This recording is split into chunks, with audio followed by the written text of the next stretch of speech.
Hey, it's Sam from Sugar Spun Run, and today we are making German chocolate cookies. Obviously, I would think, inspired from a classic German chocolate cake, we are making German chocolate cookies. We've got a chocolatey cookie base, but not too intensely chocolatey, and that classic caramelly coconut pecan filling, which we're putting on top. So it's actually a topping. So for this recipe, we're going to start with our topping. It is going to need to cool down quite a bit before we can put it on top of our cookies. So I like to get this made so it can be cooling while we're doing the rest of our work. The topping comes together on the stovetop. Grab yourself medium, small would also work, sized saucepan. And we are going to grab our first ingredient, which is 3 egg yolks. Yes, you only need the yolks for today's recipe. You can save the whites for making meringues or candied nuts, or put them towards making macarons if you're feeling a little adventurous. I'm just going to crack that egg open, pass that yolk back and forth so all the white falls out.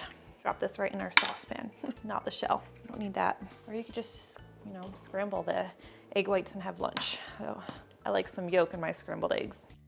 See that protein hanging on there? I don't want that in my filling, so I'm going to kind of cut that off with the other shell. Go, number 2. Number 3. All right, we'll save these for something else. And your next ingredient is evaporated milk. Don't grab condensed milk. They're usually sold right next to each other. You want evaporated milk. You'll need 3/4 cup. This is usually canned milk. So it's 3/4 cup. Sweetened condensed milk is too sweet and too thick for this recipe. And I'm just going to whisk these ingredients together to get those egg yolks broken up real quickly before I add my next ingredient, which is butter. We're using 6 tablespoons of unsalted butter, and I just want to cut this into pieces real quickly because that's going to help it melt a little bit more evenly. Try not to lose this. It's already a bit softened just from sitting out, which is great. It doesn't have to be. All right, next we need a 1/2 cup or 100 grams of firmly packed light brown sugar, which adds a really, really nice depth of flavor and makes the taste even a little bit more caramelly. We'll also add 1/4 cup or 50 grams of granulated sugar. Oh, baby whisk keeps trying to fall in here. And we're also going to add a little bit of table salt. Now, if you used salted butter instead of unsalted, you can skip this step. So we need 1/4 teaspoon of table salt. Okay, now we turn our stovetop to medium-low heat, airing a little bit more closely on the low side, at least in the beginning while we melt our butter. It is super important that you don't crank up your heat and you don't have your heat too high. Otherwise, you will end up cooking your egg yolks. You're going to have little bits of egg in this. It would be a disaster, so just have a little patience and keep it on low. Cut up that butter. It'd be nice if it were actually in pieces instead of clumped together.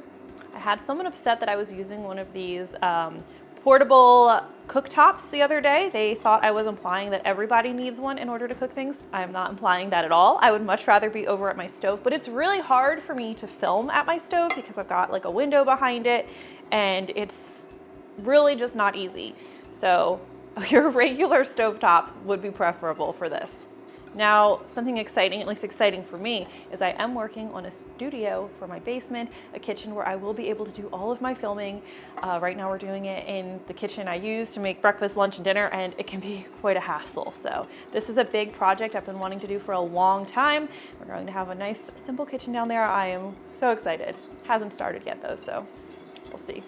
All right, so once my butter has completely melted, I'm going to keep cooking this on medium-low heat. If your heat was super low, you can turn it up a little bit, but keep it below medium, just below medium. We're going to cook this until it's thickened a bit, and that can take some time. I've had it take anywhere between 10 and 20 minutes to cook properly, but the exact amount of time is going to totally depend on your precise heat and the pot you're using and just multiple variables. Okay, so this is starting to thicken a little bit. It doesn't really look too different on camera, but I can feel it in my whisk offering some resistance. Also, if I slow down, it wants to kind of start to bubble. You're not supposed to try to bring it to a boil or anything. Let me see my spoon. I can show you how it looks. Spoon test checks out. Nice caramel flavor. See, look, it's trying to bubble. I don't want too much bubbling or it's going to start cooking and I'll have bits of egg. So this actually took a little under 10 minutes actually. If I had to talk consistency, I'd say it's like a loose pudding consistency, so not super thick. You can see we're not leaving any significant trails, but it's thickened. So let's take this off the heat. I don't want to burn anything. My fancy cooktop that everybody must have out of the way. All right, just give this a couple more whisks to keep it from cooking from any residual heat. All right, next up, we're going to flavor this with a little bit of vanilla extract. We'll be adding a teaspoon of vanilla. Love my homemade vanilla. It smells so good. Classic German chocolate cake filling or frosting, whatever you want to call it, always has coconut and pecans in it. So of course that's what we're using. This is 1.5 cups of sweetened shredded coconut. That's 120 grams. And 3/4 cup or 95 grams of chopped toasted pecans. I really do recommend toasting them. It's just going to add a nice depth of flavor, and then they're chopped into small pieces. So you can roast them whole and then chop them. It takes 5 minutes. Not sure if I have a video on it, but I have a really easy tutorial blog post. I will try to remember to link to that. Just takes a second. Stir everything together. And again, it smells so good. I mean, if you're looking for a hobby this year, like a new hobby to get into, I don't know why everyone wouldn't pick baking. It's got to be the best hobby there is. It's very practical. It's really delicious and it smells good. And then it makes your house smell good. Okay, this needs to cool now. It's pretty hot. It's going to be messy if you add it to your cookies now. It's okay if it's a little warm when your cookies are done, but you don't want it super hot. So I'm going to slide this out of the way, and I'm going to find myself a large mixing bowl, and we're going to make some cookies. All right, got my bowl and a couple of other things. And you're also going to want to get your oven preheating to 350 degrees Fahrenheit or 175 degrees Celsius at this point. So our cookie recipe starts with 1 cup of softened unsalted butter. Drop this right in our mixing bowl. You do not want this butter to be too soft. You don't want it to seem oily or greasy, or the cookies are going to spread a little bit too much. So if it still has a slight chill to it, that's fine. Slight chill, don't know what that means. Oh, I did that. Next, you need 1 cup or 200 grams of granulated sugar and 3/4 cup of firmly packed light brown sugar. It's 150 grams there. And we are going to cream together the butter and the sugar until it is light and fluffy and well creamed. You do want to mix it for like at least 2 minutes. Also want to mention that you could absolutely do this recipe in the bowl of a stand mixer fitted with a paddle attachment, but I'm just going to be using my electric hand mixer instead. This works just as well. Just as well might be a stretch, it's a little more manual. Now that all my butter's broken up, I can crank up the speed a little bit. There we go, well creamed, light and fluffy. Let's take a look at it. All right, this is light, fluffy, well creamed. On to the next step.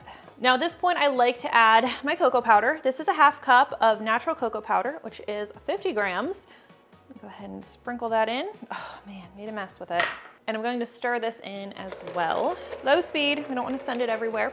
Just doing something a little different here by mixing it in with the butter and sugar instead of with the dry ingredients, which is how I'll do it oftentimes. I just feel like this works a lot better with this recipe and what I was trying to achieve. So the next thing is our eggs. You are going to need 1 large egg and 1 large egg yolk. So you're going to have another white left over. Save it for macarons. That's a great project. It takes a little bit of work, but it's a lot of fun if you can pull those off. All right, macarons are notoriously tricky. So here's our egg.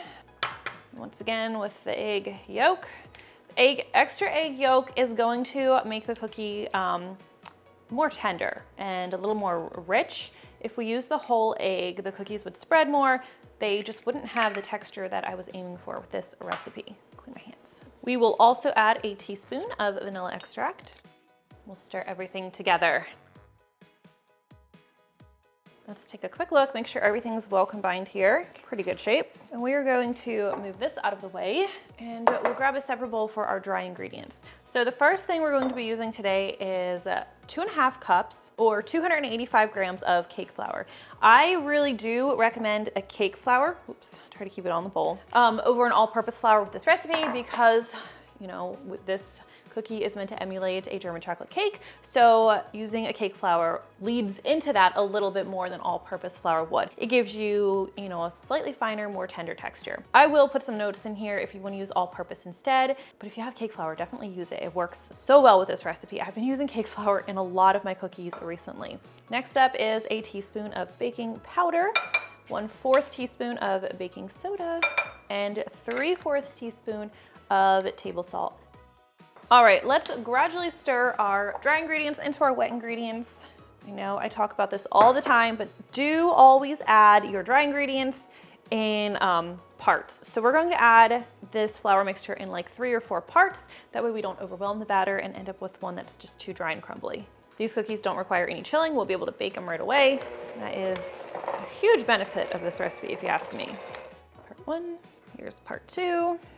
I might be able to do this in 3 parts. Number 3. Thanks for going into overdrive.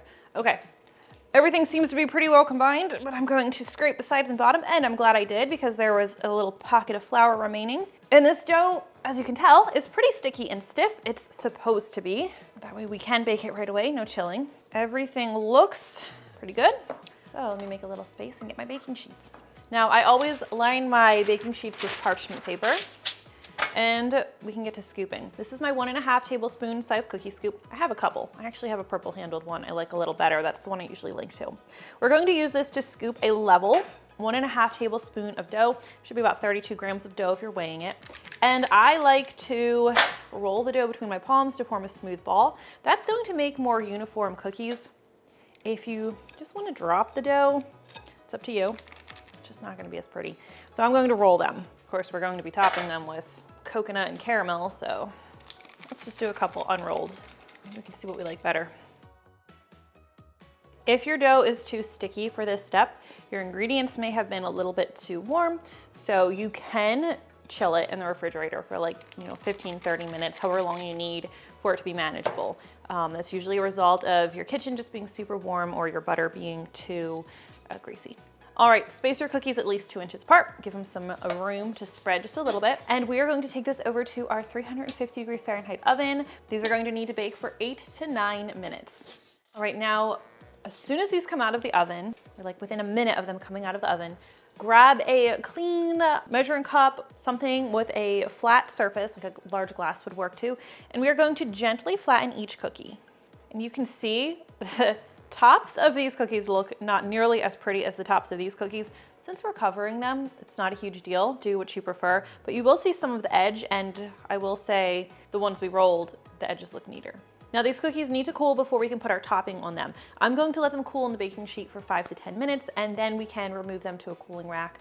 But you do want them to be pretty much completely cooled, if not completely cooled, before you add your topping. Okay, once your cookies have cooled, let's check on our topping, this filling we made. Don't spill any. This should be nice and cool as well. If it's a little bit warm, that's okay. You just don't want it to still be hot. You can see it's thickened up quite a bit as it's cooled. This is perfect for topping our cookies.